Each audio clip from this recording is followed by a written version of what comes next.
네, 강프로입니다. 자, 오늘 HLB 또 보합권에서 등락 중이죠. 어저께 장중에 큰 폭의 상승이 조금 나왔습니다. 거의 한 7%, 8% 정도 상승세가 나오고 나서 종가에는 조금 밀리긴 했는데 수급은 그대로 유지가 됐고요.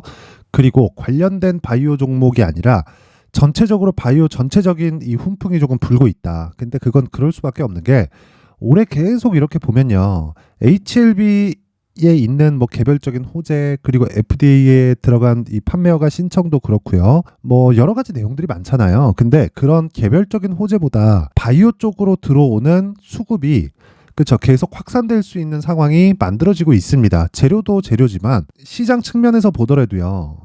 지금 바이오 쪽으로는 집중을 해야 될 때가 왔습니다. 그리고 수급에서 보더라도요. 자, 보세요. HLB 수급이 지금 오늘 외국인의 매도가 조금 잡히죠. 한 13억 정도. 어저께 장중에 봤을 때 거의 한 30억 정도, 40억 정도 그 정도의 매도 물량이 장중에 잡혔습니다. 근데 그 매도 물량이 싹 줄어들면서 거의 한 4억 정도 매도로 마감이 됐는데 사실 이 정도는 매도를 했다고 볼 수 있는 게 아니죠. 그냥 단순히 뭐 그 거래 과정에서 나올 수 있는 그 정도의 움직임이고 그리고 기본적으로 4만 원을 넘어서는 요날 그쵸 12월 14일을 기준해서 외국인이 계속해서 쓸어담고 있습니다. 그리고 요 구간을 우리는 매집 구간이라고 이야기를 계속해서 제가 드리고 있어요. 그쵸? 그리고 매집하는 과정이 어떻게 나오느냐. 자, 보세요. 여기 5월 달에는 판매허가 신청이 들어갔고요. FDA죠. FDA에서 판매허가 신청이 떨어지면 그쵸? 미국에는 직판매를 합니다. 그리고 최근에 그쵸 이 고가에서 다른 움직임이 발생되고 있어요. 그 부분에 대해서도 제가 이야기를 드릴 건데 매집 관련된 이야기를 먼저 드리면요. 6월 떨어졌고요. 7월 안 올랐고 8월 안 올랐고 9월 안 올랐고 10월 안 올랐고 11월까지 안 올랐습니다. 왜 이런 상황이 나올까요? 그러면 이 구간이 매집을 하기 위해서 개미를 털어내는 과정일까요? 그게 아니라는 겁니다. 그쵸? 매집은 올라가면서 한다. 그쵸? 올라가면서. 예전에는 정말 이런 식의 이 매집 과정이 있을 수 있었죠. 근데 지금 같은 경우에는요. 헤지펀드 그리고 뭐 일반적인 공모펀드 같은 경우에도요. 시장을 계속해서 추종을 해야 되는 거는 맞아요. 시장 추종을 계속하면서 시장 수익률 대비해서 펀드 수익률이 뭐 시장이 하락했는데 뭐 시장이 한 10% 떨어졌어. 근데 펀드는 한 9% 정도밖에 안 떨어진 겁니다. 그러면 그 관리하고 있는 펀드 매니저가 잘한 거예요. 성과를 그런 식으로 매기는데 헤지펀드나 절대 수익 추구형 펀드나 이런 쪽은요. 그쵸? 무조건 수익을 내야 됩니다. 시장이 떨어지든 말든 무조건 수익을 내야 돼요. 그쵸? 그래서 매집하는 과정에서 장기간 갈 수 없는 거예요. 시장이 좋은 움직임을 보이고 있다. 그런데 나는 시장이 좋은 만큼밖에 못 벌었다. 그러면 그 사람은 잘한 걸까요? 못한 걸까요? 못한 거예요. 펀드 매니저들도 그냥 괜히 있는 게 아닙니다. 그 책상 지키는 게 그게 쉽지가 않아요. 그래서 여기서 내가 매집 과정을 쭉 보낸다고 해보세요. 그러면 어떻게 해야 될 거예요? 야, 너 떨어지면 어떻게 할래? 이 얘기 안 나올 것 같아요? 당연히 나옵니다. 그래서 올라가면서 매집할 수밖에 없고 이쪽 구간에서 물량이 쏟아지는 걸 잡아내 가면서 위쪽으로 끌어올려야 돼요. 그렇죠? 그래서 이런 상황이 나오는 거예요. 자, 4만 원을 넘자마자 어떻게 됩니까? 매수. 계속 매수하죠. 하루도 안 빠지고 계속 매수하잖아요. 뭔가 이유가 있다는 겁니다. 근데 그 이유를 우리는 사전에 알 수 있어요? 없잖아요. 그쵸? 근데 주식은 바닥 잡는 거 아니라 그랬죠? 이미 신고가권에 들어왔고 고가에 대한 확인이 끝났고 고가에서 매물 소화 과정을 거치고 나면 어떻게 된다? 흔들리고 눌림목이 나올 수 있다. 근데 추가적으로 상승하는 구간을 내가 공략해야 된다. 그게 가격 전략이라고 이야기를 드렸던 겁니다. 그리고 무엇보다 HLB 지금 어떤 상황입니까? 유럽 쪽에도 그쵸? 이 판매 허가에 대한 준비 과정을 거치고 있다는 거죠. 그러면 미국에서 판매 허가 신청이 들어간다. 유럽에서도 들어간다. 그럼 끝이에요. 그냥 끝입니다. 끝. 그쵸? 리보세라닙은 그냥 이제 미국에서도 유럽에서도 판매가 될 이 초읽기에 들어갔다. 그쵸? 뭐 이익률을 따지고 뭘 따지고 이런 건 그렇게 중요하지 않고요. 기본적으로 참 그 진양권 회장이 정말 대단하다고 생각을 하고 원래 과거에는 그랬단 말이죠. 임상에 들어가잖아요. 임상에 들어가면 정말 그때부터 주가가 급등하기 시작했습니다. 근데 HLB 같은 경우에는 임상을 다 거치고 판매를 해도 되는지 안 되는지에 대한 검증을 받고 있는 그 기간을 보내고 있는 겁니다. 그러면 HLB에서 기다리는 건 뭘까요? 세력들이 지금 기다리고 있는 건 뭐겠어요? 실적이에요. 실적 인재 숫자 찍어 보여줘라. 이게 숫자가 찍혀 나오기 시작하잖아요. 그럼 기대치가 점점 더 높아지기 때문에 올라가기가 더 힘들어집니다. 그 전에 주가 다 끌어올리고 끝낼 거예요. 그래서 우리는 지금 준비를 해야 된다고 이야기를 드리는 거고, 무엇보다 시장 측면에서 보더라도 오늘이 23년 마지막 날인데 시장 측면에서 보더라도요. 2차전지 반도체는 상대적인 강세를 보였기 때문에 HLB 같은, 그쵸? 이제 3월 4월이면 금리 내려갑니다. HLB 같은 기존에 있었던 성장주 쪽으로 수급이 돌 수밖에 없어요. 그래서 지금 바이오를 포함한, 그쵸? 일부 반도체에 집중을 해야 될 때가 왔습니다. 그 부분 반드시 기억하시고요. 무엇보다 중요한 내용은 한 가지입니다. 내가 얼마에 매수해야 되는지, 그 내용이 정말 중요합니다. 자, 그래서 가격에 대한 부분, 그쵸? 얼마에 매수해야 되는지 가격에 대한 부분을 제가 이야기를 드리기 전에 제가 23년을 마감하는 의미로 연초 이벤트 사항을 안내해 드리도록 하겠습니다. 자, 일단 여기 보시는 건 강프로의 무료 소통방이고요. 특징점 2가지 무료로 진행한다. 그리고 신고가 매매만 진행한다. HLB 어때요? 신고가죠. 그래서 제가 매매를 하고 있는 겁니다. 자, 그리고 내용 보세요. 신고가 매매가, 그쵸? HLB만 있는 게 아니에요. 다른 종목에서도 기간을 고려해서 매매를 해야 됩니다. 어떤 종목이든 2주 안에 내가 수익 전환을 시켜야 되기 때문에 기간을 고려한 사항을 내가 어떻게 해야 돼요? 추적하고 관찰해서 신고가만 무조건 공략을 해야 됩니다. 그쵸? 자, 그래서 다른 신고가 종목은 어떤 식의 움직임을 보이는지 한번 보겠습니다. 자, 12월 28일, 그쵸? 8시 52분 장시작 전이죠. 그리고 55분 장시작 전입니다. 오늘 두 종목이 진행됐고요. 레고캠, 바이오. 자, 오늘 7%대 강세를 보이고 있어요. 근데 오늘만 제가 공략했을까요? 올려서 보겠습니다. 여기 나오는 종목은 다 제가 스윙으로 진행을 하는데, 자, 보세요. 12월 22일, 지난주 금요일이죠. 그쵸? 레고캠 바이오 8시 54분 장시작 전 12월 22일 여기입니다. 그럼 얼마의 매수가 체결됐다는 거예요? 49,700원. 49,700원입니다. 49,700원. 그러면 하루, 이틀, 3일, 4일째 일주일이 되지 않는 시간 동안 한 30% 정도 급등 구간을 가져갈 수 있었다. 자, 어떻게 이런 상황을 만들 수 있었을까요? 내가 사전에, 그쵸? 재료가 나온 건 요 날이에요. 12월 26일. 이때 얀센에, 그쵸? 빅파마죠. 얀센에 2.2조 규모, 2조 2천억 규모의 기술 수출 계약이 성공을 했습니다. 그쵸? 2조 2천억이라는 건 레고캠 바이오의 시가총액보다 큽니다. 그쵸? 가지고 있는 자산을 기술로 치환해서 봤을 때 지금 시가총액은 싸다고 판단을 한 겁니다. 어디가? 시장이. 그쵸? 근데 그 기준을 가격에 먼저 반영한단 말이에요. 그래서 내가 어떤 정보에 대한 입수를 내가 고려하지 말고 가격을 먼저 봤을 때, 그쵸? 내가 이런 단기간에 고수익을 내는 매매를 할 수 있고 기준이 되는 건 신고가 매매가 답입니다. 여기 위에 보이시죠? 12월 22일 8시 53분 시노펙스. 그쵸? 시노펙스 같은 경우에 어때요? 시노펙스. 자, 오늘까지도 4%대 강세를 보이는데 22일부터 공략을 시작한 겁니다. 시가죠? 5,200원. 그쵸? 지금 얼마예요? 7,000원. 거의 한 40% 이상의 수익 구간에 들어갔다.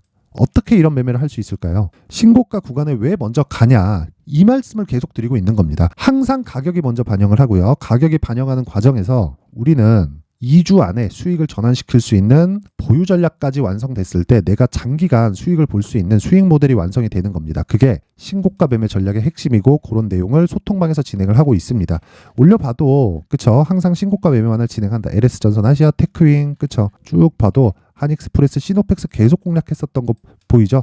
왜 했는지 보이시죠? 이제 신고가 그쵸? 쭉 올려보면 두산 로보틱스 오늘도 강세입니다. 근데 12월 19일 어부부 반도체 폭등하고 있죠. 그쵸? 여기 올려보면 뭐 LS 머트리얼즈 당연히 12월 18일 때 막 상한가 치고 난리칠 때입니다. 이때도 당연히 신고가 돌파 구간이고 시노펙스를 12월 18일 제가 계속해서 공략했다는 걸 알 수 있죠. 그쵸? 그러면 4,000원 한 중반 후반 거의 한 70% 80% 정도 구간이 쫙 나올 수 있는 겁니다. 그쵸? 기본적으로 신고가 매매는 주도주가 되기 바로 직전의 단계에 있는 종목들이 그냥 다라고 보시면 돼요. 어떤 종목이든 주도주가 되기 위해서는 신고가를 거쳐 가야 됩니다. 그래서 내가 이 매매하는 과정에 있죠. 매매하는 과정에서 진짜 이 막 손절을 하거나 뭐 고가에 막 매수하고 이런 상황이 계속 반복된다 하시는 분들은 이번 연초 이벤트에 소통방으로 들어오세요. 무료로 진행을 하지만 구독과 좋아요, 그쵸? 구독과 좋아요만 딱 눌러주시고요. 제가 여기 소통방 입장 링크를 보내드릴 수 있게 상단에 있는 전화번호로 참여라고 문자를 보내주시면 제가 소통방 입장 링크를 순차적으로 공유를 해드리도록 하겠습니다. 자, 주식 모르면 무조건 배워야 됩니다. 그리고 그 배우는 게 뭐 다른 뭘 배우고 뭐 차트를 배우고 이러는 게 아니라 그냥 딱 신고가 딱 배워놓고 내가 차트 어느 정도 딱 하면서 그쵸, 가격대만 딱 잡을 수 있으면 그냥 끝납니다. 그 내용을 제가 계속해서 강조를 드리고 있는 겁니다. 자, 그리고 이해를 돕기 위해서 연말 이벤트 하나 더 나갑니다. 자, 여기 보면 수익 모델 그리고 신고가 검색기. 자, 제가 계속해서 말씀드리죠. 신고가가 답이다. 그쵸. 그러니까 신고가를 어떻게 추적을 해야 되는지, 그쵸. 신고가 검색기, 그리고 그 나온 종목을 가지고 어떤 식으로 매매를 이어가야 되고, 내가 매매를 하고 있는 계좌에 대한 비중을 어떤 식으로 구분을 지어야 되는지, 그 내용에 대해서 제가 상세하게 준비를 해놓은 겁니다. 이제 오늘이 23년 마지막 날인데, 그쵸. 요 내용 딱 가져가서 무조건 공부하세요. 공부. 그쵸. 한 4일 정도 쉬니까 공부하시고요. 내년에는 정말 신고가 매매를 하셨으면 좋겠습니다. 그런데 구독과 좋아요 부탁드리고요. 상단에 있는 전화번호로 참여, 자, 참여라고 문자를 보내주시면 제가 신고가 검색기 그리고 수익 모델 그리고 소통방 입장 링크까지 한꺼번에 공유를 해드리도록 하겠습니다. 자, 그리고 HLB로 다시 돌아와서 보면요. 어쨌든 그래요. 지금은 얼마에 사는지가 중요한 겁니다. 근데 너무 떨어지는 걸 기다리지 마세요. 주식은 원래 비싸게 사는 겁니다. 주식을 쌀 때 살라고 생각하지 마세요. 쌀 때 살라고 하는 사람들이 오래 물려 있고 고생하는 겁니다. 그래서 제가 계속해서 올라가는 주식을 사야 된다고 이야기를 드리지만 너무 많이 올라간 게 아니라 신고가 초입에 공략을 해야 되고 신고가 초입에 공략을 해야 되는 가격대 그리고 내가 2주 안에 전환시킬 수 있는 그쵸 상황을 만드는 그 기술들이 있습니다. 그쵸 그게 가격과 단기 보유 전략이다. 왜 그래야 되냐고 제가 이야기를 드리냐면 내가 저가를 잡잖아요. 언제 올라갈지 어떻게 알아요? 차트를 보면 어떤 패턴이 막 어떤 상황이 딱 있으면 그 지점 딱 돼가지고 이렇게 탕탕탕탕 확 튀어서 가나요? 자, 아까 전에 제가 시노펙스 보여드렸죠? 그쵸? 시노펙스. 올라간다, 더 사라, 더 사라, 더 사라. 이렇게 되는 거예요. 떨어지면 어떻게 된다? 2주 기한 두는 겁니다. 그쵸? 이 2주 기한 안에서 내가 리스크를 잡을 수 있으면 되는 거예요. HLB도 마찬가지예요. 지금 뭐예요? 고가에서 매물 받아먹고 있잖아요. 이 구간에서 떨어지는 걸 기다리는 게 아니라 어떻게 말했습니까? 그쵸? 돌파 구간에 공략을 해야 된다. 근데 지금부터 준비를 해놓지 않으면 올라갈 때 내가 바로 따라가려고 그러면 늦어요. 그쵸? 그래서 여기 가격 그리고 단기 보유 전략이 중요하다고 이야기를 드리는 거고 기준이 되는 건 신고가 매매 전략에 포함이 되어 있습니다. 그쵸? 아까 그 들어간 내용이 있고 이 내용은 그쵸? 20페이지에 걸쳐서 제가 준비를 해놨는데 HLB에 특화된 내용이고 그리고 기본적으로 신고가에 대한 베이스를 그대로 따라간다. 이렇게 이해를 하시면 됩니다. 대신에 구독과 좋아요, 그렇죠? 구독과 좋아요 부탁드리고요.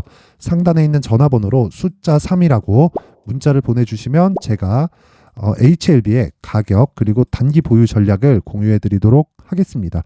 자, 올 한 해도 정말 많이 고생하셨고요. 오늘이 23년 마지막 장이 열리는 날인데 나쁘지 않은 것 같습니다. 그리고 2월 달까지는 시장이 강하다. 그래서 신고가 매매 반드시 파악하시라고 제가 연초에 어떻게 이 공략을 해야 되는지 그리고 그 신고가 주도주가 어떤 종목이 나올 수 있을지 그리고 기본적으로 내가 매매할 수 있는 그 전략 자체를 어떤 식으로 가져가야 되는지를 그 부분을 제가 내용 준비를 해놨으니까 영상 끝까지 시청하시고요. 모든 분들이 성공 투자하셨으면 좋겠습니다. 자, 제가 항상 신고가 종목에 대해서 강조를 드립니다. 자, 신고가 종목에 대해서 강조를 드리는 건 크게 시세가 발생하는 대시세 종목은 모두 신고가 구간을 거쳐서 발생하기 때문에 그렇습니다. 시장은요, 좋을 때도 있고 나쁠 때도 있어요. 그런데 대시세 종목은요, 시장이 좋든 나쁘든 그 숫자의 차이가 있을 뿐이고요. 매년 발생을 합니다. 올해 같은 경우에도 마찬가지예요. 23년이죠. 1월부터 로봇, AI 시세를 크게 발생을 시켰는데 이미 22년도 중반 후반에 신고가를 달성을 하고 매물 소화 과정을 거친 이후에 시세가 발생을 했습니다. 2월 달부터 2차 전지의 강세가 있었죠. 그런데 22년도에 이미 에코프로 같은 경우에는 신고가를 달성한 이후가 됐고요. 대장주가 강한 움직임을 보이다 보니까 그리고 나서 에코프로 PM 그리고 관련된 종목들이 강하게 시세를 내는 시작점이 만들어졌습니다. 3월부터는 그렇죠. 삼성전자와 하이닉스에 강한 움직임이 발생하기 시작했고요. 그러면서 한미반도체가 신고가를 달성을 했고 매물 소화 과정을 대략 한 2달 정도 거친 이후에 추가적으로 시세를 발생을 시켰습니다. 자, 어떤 종목이든 신고가를 거치면서 대시세 구간으로 들어간다는 거고 이런 대시세 종목에는 신고가라는 내용을 이해했을 때 이런 상황을 만들 수가 있는데, 자 보세요. 22년 11월 21일 날 정확하게 레인보우 로보틱스를 시작을 했고요. 이때 당시에 레인보우 로보틱스의 가격은 33,800원이었습니다. 실제 3달이 채 되지 않는 보유기간을 가진 이후, 그쵸? 한 100% 정도의 수익 실현을 할 수가 있었고요. 그 이후에 추가적인 상승이 나왔지만 내가 매수를 잘 했기 때문에 보유기간을 최소한으로 줄여서 가더라도 충분한 수익이 발생을 했다는 겁니다. 언제든지 저가를 잡을 수 없고 고가를 잡을 수 없기 때문에 내가 강조를 해야 되는 건 신고가 이후에 매수하는 구간, 그리고 첫 번째 수익 구간만 먹더라도 다음 종목으로 이동을 할 수 있다는 거죠.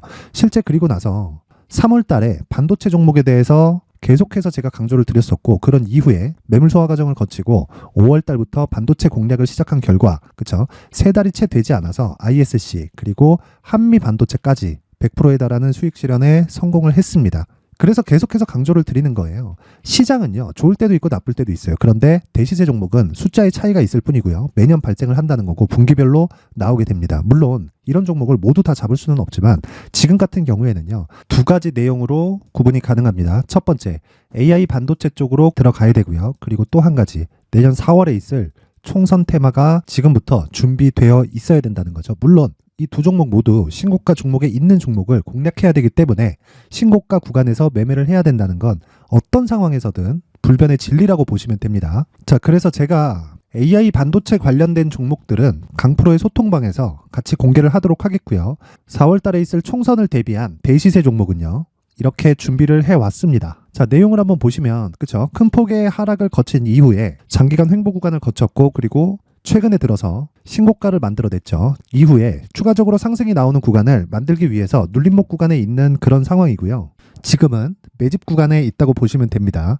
자, 장기간 매집이 중요한가, 단기간 매집이 중요한가, 이런 부분에 대해서는 모두 무시하셔도 되고, 무엇보다 신고가를 갔다는 것 자체, 그리고 변하지 않는 총선 스케줄을 본다면요, 지금부터 내용을 준비를 하셔야 되고 매집 구간으로 계속해서 삼고 있어야 됩니다. 자, 지금부터 물량을 잘 모아 가시면 정말 크게 수익은 낼 수 있는 매매를 할 수 있다라고 이야기를 드릴 수 있기 때문에 이 종목이 어떤 종목인지 잘 받아가서 결과적으로 큰 수익을 볼 수 있는 이런 매매를 해보고 싶어 하시는 분들이 계시면요, 구독과 좋아요 부탁드리고요. 그리고 상단에 제 전화번호 확인해서 대시세라고 문자 보내주시면 되고요. 대시세라고 문자 보내주시는 분들에 한해서만 제가 어렵게 찾아놓은 이 종목을 모든 분들에게 다 공유를 해드리도록 하겠습니다. 내년 총선은 바뀌지 않은 스케줄이기 때문에 이 종목 꼭 받아가서 모든 분들이 큰 수익 내셨으면 좋겠습니다.